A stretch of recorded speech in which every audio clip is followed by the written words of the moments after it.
Vous regardez votre téléphone, attendant ce message qui ne vient pas. Vous savez au fond de vous que c'est une erreur, que ce silence est une réponse en soi. Mais votre pouce survole l'écran mécaniquement, dans l'espoir d'une notification, d'un signe, d'un mot qui viendrait apaiser l'angoisse qui vous tord l'estomac. Je connais ce silence. C'est un silence qui hurle dans une pièce vide, un silence qui pèse plus lourd que le plomb. Vous vous sentez seul, terriblement seul, comme un étranger dans votre propre vie, enfermé dans un labyrinthe de mensonges et de demi-vérités, où chaque mot que vous avez prononcé avec sincérité est aujourd'hui retourné contre vous. Votre perception de la réalité est remise en question. Vous ressentez cette pression dans la poitrine, ce bourdonnement dans les oreilles qui accompagne la dissonance cognitive. Comment la personne qui vous jurait un amour éternel peut-elle aujourd'hui vous traiter avec une telle indifférence glaciale? Vous vous demandez si vous n'êtes pas celui qui perd la raison, si vous n'avez pas tout inventé, si vos exigences de respect n'éteignent pas, au fond, des preuves d'égoïsme. C'est une guerre invisible, une guerre d'usure, où l'ennemi ne porte pas d'uniforme, mais le masque de l'amour, de l'amitié ou de la parenté dévouée. Dans ce désespoir profond, dans ces nuits d'insomnie, où vous analysez chaque conversation, passée à la recherche d'un sens caché, vous pensez peut-être que les lois de l'univers vous ont oublié. Vous avez l'impression d'être une épave dérivant sur un océan d'injustice, observant de loin le narcissique continuer sa vie comme si de rien n'était, peut-être même déjà affiché avec une nouvelle proie, un nouveau trophée pour nourrir son ego insatiable. Mais la vérité est bien plus brutale et, paradoxalement, bien plus porteuse d'espoir. Les lois de l'univers ne dorment jamais. Elles n'ignorent pas vos larmes, ni les palpitations cardiaques qui vous réveillent à 3 heures du matin. Elles agissent stratégiquement, avec une précision chirurgicale, dans l'ombre même de votre souffrance. Ce que vous vivez en ce moment n'est pas un signe d'abandon divin ou cosmique, mais le signal qu'une alchimie puissante s'active. Le feu que vous traversez n'est pas là pour vous consumer, mais pour brûler tout ce qui n'est pas vous. Vos dépendances, vos fausses croyances, votre besoin maladif de plaire à ceux qui ne vous méritent pas. C'est un entraînement de haut niveau pour votre âme. C'est ici, dans le creuset de la douleur, que l'univers vous forge des outils d'une valeur inestimable. Le discernement acéré qui détecte le mensonge à la première intonation, la résilience inébranlable qui permet de se reconstruire sur des ruines, la clarté mentale et un courage qui ne naît que dans les tranchées de la trahison la plus sombre. Un narcissique s'épanouit exclusivement dans la confusion. Son habitat naturel est le brouillard émotionnel, cette zone grise où les faits sont malléables et où les émotions sont utilisées comme des chaînes. Il veut déformer votre réalité, altérer vos souvenirs. Je n'ai jamais dit ça, tu es paranoïaque, tout le monde pense que tu exagères. Vous faire douter de vos propres sens pour que vous oubliez ce qui est intrinsèquement vrai. Il utilise le gaslighting comme une arme de destruction massive, vous disant que vous êtes trop sensible, que vous imaginez des complots, que vous êtes instable émotionnellement. Mais la vérité est une fréquence inatteignable, une lumière qui finit toujours par percer les nuages les plus denses. Quand vous êtes attaqué, quand vous êtes poussé dans vos derniers retranchements, vous recevez paradoxalement la seule chose qu'un narcissique ne pourra jamais manipuler. La clarté absolue. Soudain, le voile se déchire. Vous commencez enfin à voir les schémas répétitifs, le cycle infernal de l'idéalisation, le love bombing où vous étiez un dieu, de la dévalorisation où vous n'êtes plus qu'un fardeau, et du rejet brutal, le discard, Vous entendez le ton réel, froid, dénué de toute empathie, derrière les mots mielleux de façade. Vous percevez le vide sidéral derrière les démonstrations d'affection théâtrale destinées à la galerie. Ce n'est pas de la paranoïa, c'est votre système immunitaire spirituel qui s'éveille enfin. L'univers vous chuchote à l'oreille. Ouvrez les yeux, regardez bien la pauvreté de son âme. Vous n'êtes pas fou, vous êtes simplement en train de voir la vérité nue, dépouillée de vos propres projections idéalisées. C'est précisément dans cette prise de conscience que naît la force authentique.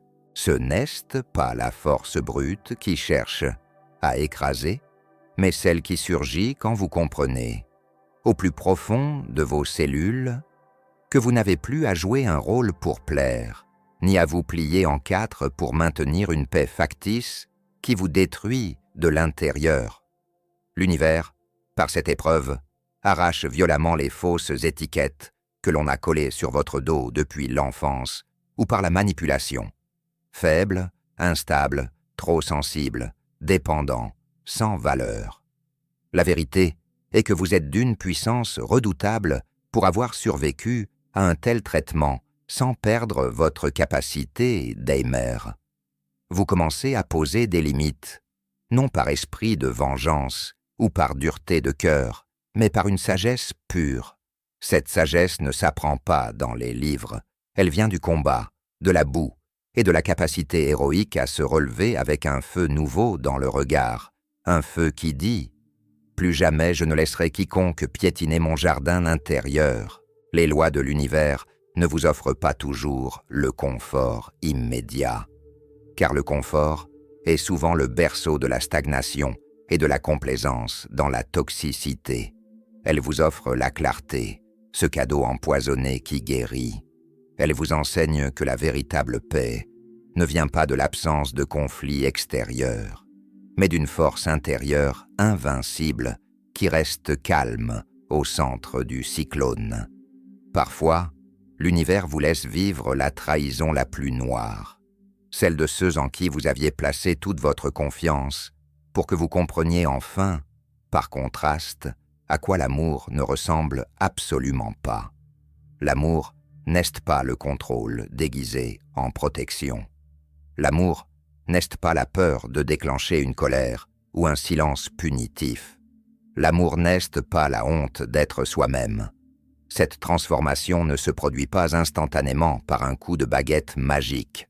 C'est un processus lent, laborieux et souvent douloureux, comme la pression tectonique insupportable qui finit par créer des diamants. Vous êtes transformé pour un avenir que vous ne pouvez pas encore percevoir, mais qui exige une version de vous-même beaucoup plus solide, beaucoup plus ancrée. L'univers ne gaspille aucune de vos blessures. Chaque tentative du narcissique pour ternir votre lumière, pour éteindre votre joie, pour vous isoler de vos amis, vous donnait secrètement les outils pour briller avec une intensité décuplée une fois le prédateur évincé. Vous avez été équipé, jour après jour, par de petits murmures constants qui vous disaient de tenir bon, de continuer, de ne pas céder au néant. Quand un narcissique vous prend pour cible, il ne le fait jamais par hasard. Il ne s'attaque pas aux faibles, il cherche votre lumière, votre empathie débordante, votre vitalité, votre capacité à créer et à nourrir. Il cherche à s'installer dans votre tête comme un parasite, à devenir la voix de votre conscience, à inverser les rôles avec une habileté diabolique pour faire de vous le coupable de ses propres fautes, le transfert de culpabilité. Cette douleur va profondément dans l'âme. Elle touche aux fondations mêmes de votre identité. Mais elle n'est pas vaine. Elle est le carburant de votre future puissance. Certaines formes de sagesse supérieure ne naissent qu'après avoir été exploitées, trahies et vidées de sa propre substance. Cela ne signifie pas que ce que vous avez subi était juste ou mérité. Loin de là, c'était une abomination morale. Cela signifie que de ces cendres, quelque chose d'inébranlable est en train de sortir. Le narcissique veut que vous vous croyiez brisé, irréparable, bon pour la décharge émotionnelle. Une simple source épuisée. Dès que vous changez de perspective, dès que vous cessez de vous demander « Pourquoi moi ?» pour demander « Que m'enseigne cette douleur sur les parties de moi qui ont besoin de protection ?» tout bascule. Le prédateur perd sa proie, car il ne peut plus prédire vos réactions. La douleur est un messager impitoyable, mais nécessaire. Elle signale tout ce que vous avez ignoré pendant trop longtemps, par gentillesse excessive, par éducation ou par naïveté. Votre intuition que vous avez fait taire, ce petit signal d'alarme dans votre ventre lors de votre première rencontre, votre voix que vous avez sacrifiée pour ne pas faire de vagues, ce sentiment viscéral, cette boule au ventre que vous avez réprimée pendant des mois ou des années, revient aujourd'hui plus fort que jamais. C'est votre réveil brutal, c'est le cri de votre âme qui refuse de mourir sous le poids des exigences d'un autre. Vous commencez à voir, à travers le brouillard de la honte et de la culpabilité, que l'autre a projeté sur vous comme un écran de cinéma. C'est une libération radicale. Vous arrêtez enfin de vouloir changer l'autre, de vouloir lui expliquer ses torts pour la 1000e fois, de vouloir le guérir par votre amour inconditionnel. Vous comprenez enfin que l'on ne peut pas remplir un puits sans fond. Vous commencez à vous changer vous-même. Vous cessez de mendier des miettes d'affection auprès de celui qui ne cherche que le contrôle, la domination et la destruction de votre autonomie. Vous ne sortez pas de cette épreuve identique à celui ou celle que vous étiez. Vous sortez plus clair, plus lucide et infiniment plus courageux.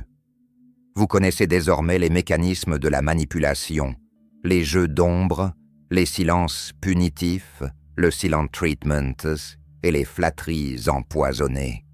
Cette conscience est votre nouveau pouvoir, une sorte de vision thermique qui vous permet de voir les prédateurs de loin, malgré les cicatrices, malgré les larmes qui coulent encore parfois sans prévenir.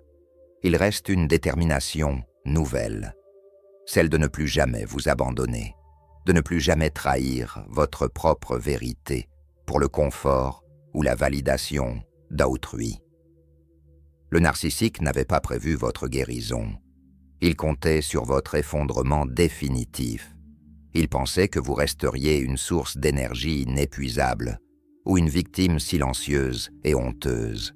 En réalité, il vous a activé. Vous construisez désormais des limites, comme on érige une armure de chevalier, non pour vous fermer au monde, mais pour choisir qui est digne d'entrer dans votre royaume. Vous arrêtez de chercher une conclusion, des excuses ou une fermeture auprès de ceux qui sont structurellement incapables de ressentir du remords.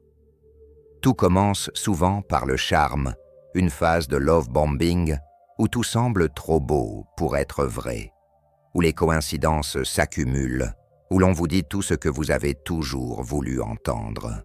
C'est une connexion électrique, une fusion apparente. Mais ce n'est qu'un piège, un miroir aux alouettes, suivi d'une érosion lente, subtile et méthodique de votre estime de soi. Les lois de l'univers révèlent d'abord la beauté potentielle, puis retirent le masque pour montrer la réalité. Avant de sortir définitivement quelqu'un de toxique de votre vie, l'univers le laisse montrer ses vraies couleurs, de manière éclatante, souvent lors d'une trahison finale, ou d'un manque total de soutien, lors d'un deuil ou d'une maladie. Il laisse tomber le masque pour que vous arrêtiez de trouver des excuses rationnelles à des comportements qui sont, au fond, purement malveillants. Cette révélation fait mal. Elle est comme un coup de poignard dans le dos, car elle brise l'image que vous aviez construite de cette personne, mais elle allume la lumière dans la pièce sombre. L'univers veut que vous fassiez enfin la différence entre l'amour véritable, qui libère et encourage, et le contrôle narcissique qui enchaîne et diminue. Parfois, vous luttez contre ce retrait nécessaire. Vous vous accrochez aux souvenirs des débuts, à ces quelques moments de grâce, souvent calculés, qui parsèment l'enfer. Vous espérez contre toute attente qu'ils redeviendront la personne qu'ils prétendaient être au début. Mais l'univers ne vous demande pas de porter le chaos, la noirceur ou les traumatismes non résolus d'un autre. Il vous montre les dégâts sur votre propre santé mentale, sur votre perte de poids, sur vos cheveux qui tombent, sur votre joie de vivre qui s'éteint, pour que vous acceptiez enfin de poser le fardeau. Il vous guide vers la sortie, en répétant les mêmes schémas, les mêmes disputes circulaires, où vous finissez toujours par vous excuser d'avoir été blessé, jusqu'à ce que le coût de rester devienne plus élevé que la peur de partir. Le retrait ressemble à un deuil, car c'est le deuil d'une illusion, le deuil de la personne que vous pensiez qu'ils étaient. Mais cet espace vide qui se crée est sacré. C'est là, dans ce vide, que votre vraie voix commence à s'élever. L'univers retire ce qui draine votre énergie vitale pour créer de l'espace pour la paix. Une fois que vos yeux sont ouverts sur la mécanique du narcissisme, vous ne pouvez plus jamais qualifier la toxicité d'amour, même si votre cœur saigne encore. Vous priez, vous pleurez, vous demandez pourquoi cela prend autant de temps pour guérir, pourquoi vous avez encore ces flashs traumatiques, pourquoi la justice semble si lente à frapper celui qui vous a fait tant de mal. Ce retard vous ronge.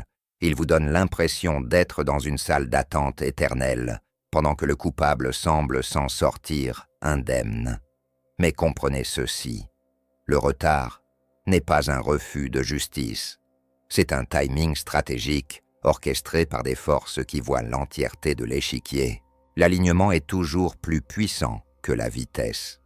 L'univers n'accélère pas toujours votre guérison, car il est en train de s'assurer que les racines de votre codépendance sont totalement extraites, afin que vous ne retombiez plus jamais dans le même piège, avec un autre visage. Certaines leçons ne s'apprennent que dans l'obscurité totale, là où vous devez apprendre à générer votre propre lumière. Dans ce silence prolongé, vous réapprenez à entendre votre propre voix, non plus filtrée par la peur de déplaire, mais pure et souveraine. Le timing de l'univers est chirurgical. Il ne se contente pas de retirer le narcissique de votre environnement. Il travaille à retirer les parties de vous-même qui ont toléré l'intolérable par peur d'être seul. Ce retard est une période de détoxification profonde des mensonges que vous avez intégrés. L'idée que vous n'étiez pas assez bien, que vous étiez trop compliqué, ou que vous méritiez de vous contenter de miettes d'attention, cette guérison cellulaire prend du temps. Ne combattez pas le retard, habitez-le comme une chrysalide. Vous n'êtes pas coincé dans une impasse, vous êtes en pleine métamorphose. L'univers vous réorganise, il recalibre votre fréquence vibratoire pour le chapitre suivant. Un chapitre où vous ne serez plus la proie, mais le maître de votre destin. Il s'assure que vous ne rentrerez plus jamais dans une tempête identique, car vous aurez appris à reconnaître l'odeur de la manipulation bien avant qu'elle ne prononce son premier mot.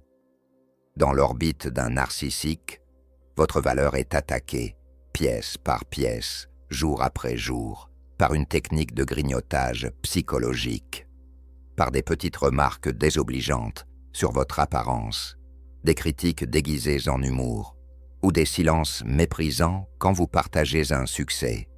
Vous finissez par vivre pour leur validation, comme si votre existence dépendait de leur humeur du matin. Mais voici la vérité. Votre valeur n'est pas soumise au vote d'une personne qui ne s'aime pas elle-même. Elle n'est pas négociable. Elle n'est pas dépendante de l'opinion d'un être incapable de voir la beauté sans vouloir l'approprier ou la détruire. Vous n'avez pas besoin de permission pour exister, pour être heureux ou pour réussir. Le plus grand danger réside dans cette voix intérieure critique qu'ils ont réussi à implanter en vous, ce cheval de Troie mentale. Cette voix qui vous dit que vous ne retrouverez jamais personne, que vous êtes trop vieux, trop marqué, trop brisé. Cette voix n'est pas la vôtre, c'est l'écho de leur propre vide, de leur propre terreur d'être découvert. Le narcissique tente de lier votre valeur à votre utilité pour lui. Si vous cessez d'être un miroir flatteur, il tente de briser le miroir.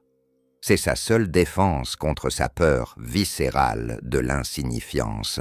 Vous récupérez votre valeur au moment exact où vous arrêtez de vous demander « Pourquoi ne m'aime-t-il pas ?»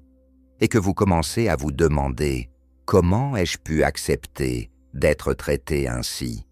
Un amour qui vous coûte votre paix, votre sommeil ou votre intégrité mentale n'est pas un amour, c'est un parasitisme. Vous n'admettez plus un objet dans leur collection. La confiance silencieuse, celle qui ne cherche plus à se justifier, ébranle les narcissiques, car elle leur retire tout pouvoir. Dès que vous n'avez plus besoin de leur louange pour vous sentir exister, ils perdent instantanément leur emprise. Vous n'avez jamais été trop. Vous étiez simplement trop vaste pour leur petit monde étriqué et contrôlant. Il arrive un moment crucial où l'on arrête de se justifier. On arrête d'envoyer ces longs messages d'explication que le narcissique ne lira même pas ou qu'il utilisera pour se moquer de vous avec ses singes volants, ses complices. Le silence n'est pas une marque de faiblesse, c'est l'expression ultime de la dignité retrouvée.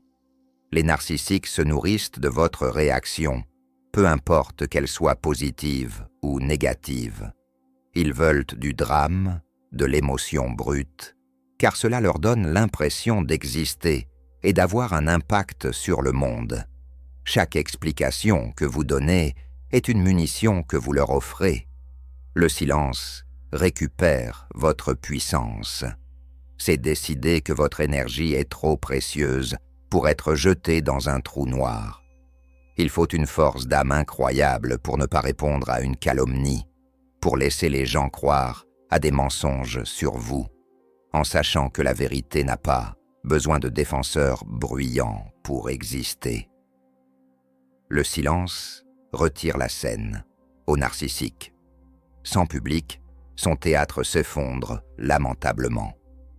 En choisissant le silence, vous mettez fin à la guerre civile. Dans votre esprit, vous n'êtes plus prêt à saigner pour des gens qui ne savent que mordre la main qui les nourrit. Dans ce silence, vous vous reconnectez à votre intuition, cette boussole qui vous disait depuis le début que quelque chose ne tournait pas rond. Laissez les autres interpréter votre silence comme ils le souhaitent. Arrogance, froideur, défaite, cela n'a plus aucune importance, car leur opinion ne paie pas vos factures émotionnelles. Vous ne devez plus de spectacle à personne. Chaque provocation ne mérite pas un duel. Votre silence est une stratégie d'élévation vibratoire. Vous gardez votre lumière pour ceux qui savent la voir, sans être éblouis ou jaloux. Pour avancer concrètement, voici les piliers de votre nouvelle souveraineté. Premièrement, reconnaissez les schémas avec une froide objectivité. Ne regardez plus ce qu'ils disent, regardez uniquement ce qu'ils font. Observez le darveau, dénier, attaquer et renverser la victime et l'offenseur. C'est leur manuel opératoire. Quand vous voyez la mécanique, vous ne pouvez plus être surpris. Notez les faits, pour ne pas succomber à l'amnésie traumatique qui vous pousse à ne vous souvenir que des bons moments. Votre instinct est un instrument de vérité infaillible qui a été brouillé par la manipulation. Apprenez à recalibrer cette antenne. Deuxièmement, fixez des limites comme des murs de forteresse. Les narcissiques testent vos barrières dès le premier jour. Ils commencent par une petite insulte déguisée en blague. Si vous ne réagissez pas, ils passent à l'étape suivante. Définissez ce que vous ne tolérez plus, le manque de respect, les mensonges par omission, les disparitions soudaines, ghosting. Communiquez ces limites une fois. Si elles sont franchies, la conséquence doit être immédiate. Votre retrait. Ne négociez pas votre respect. Votre nom est un bouclier sacré. Troisièmement, investissez dans votre reconstruction comme si votre vie en dépendait, car c'est le cas. Le narcissique a passé du temps à détruire vos fondations. Vous devez les reconstruire en béton armé. Cherchez des thérapeutes qui comprennent réellement l'abus narcissique. Lisez, apprenez, entourez-vous de personnes qui ont une haute intégrité. Chaque soin que vous vous apportez, chaque massage, chaque livre lu, chaque promenade en forêt est un acte de guerre contre l'influence du narcissique. L'univers soutient ceux qui prennent la responsabilité de leur propre bonheur. Quatrièmement, pratiquez le no-contact strict ou la méthode de la roche grise. Si vous devez encore interagir avec eux, devenez la personne la plus ennuyeuse du monde. Ne donnez aucune information personnelle, aucune émotion, aucune prise. Soyez factuel, bref et froid, comme une pierre. Ne répondez pas aux provocations. Le narcissique, tel un prédateur, finira par chercher une proie plus réactive et plus facile à manipuler. C'est votre porte de sortie vers la liberté. Cinquièmement, comprenez la justice du boomerang. L'univers a une mémoire parfaite. Vous n'avez pas à salir vos mains pour obtenir justice. La vengeance est un poison que l'on boit en espérant que l'autre meure. Le narcissique porte en lui son propre enfer. Il est incapable de ressentir la paix, la gratitude ou l'amour véritable. Il passera sa vie à fuir son propre vide intérieur en sautant de victime en victime, finissant souvent dans une solitude amère et paranoïaque. Votre succès, votre joie retrouvée et votre indifférence totale sont sa plus grande défaite. Vous n'êtes pas seul. Une force ancestrale, une lignée de survivants et de guerriers de l'esprit marchent à vos côtés. Soyez d'une douceur infinie avec vous-même pendant cette période. Vous réapprenez à marcher après avoir été brisé. Vous avez survécu à une tentative d'assassinat de votre âme et vous êtes encore là. Il est temps de cesser de simplement survivre pour commencer à régner sur votre propre vie. Le brouillard se lève. La vérité vous a libéré. Et même si la lumière pique un peu les yeux au début, elle est le signe que vous êtes enfin sorti de la caverne. Restez debout.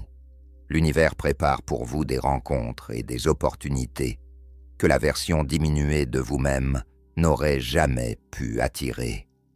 La justice cosmique est en marche et votre seule mission est de briller de tout votre éclat, sans plus jamais demander la permission à personne.